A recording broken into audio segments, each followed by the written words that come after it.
Hey everyone, in this video we are going to learn how to download Kirin Fishing Online on your iPhone.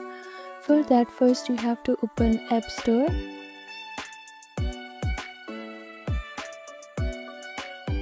After you open your App Store, you can see a search icon on the bottom right corner. Click on it and click on the search bar on the top and type in Kirin Fishing.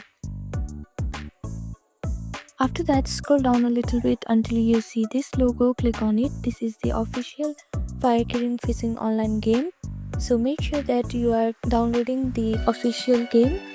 Now you can see this get button here. Click on this get button to download this game. After that, your download has been started.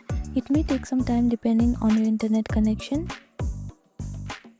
After your download is completed, you can see this open button like this. Click on open to start playing this game.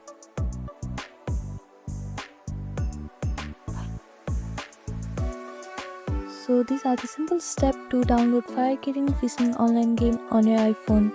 Thank you for watching this video. Please do not forget to like, share and subscribe to our channel and comment down below if you have any queries. Thank you.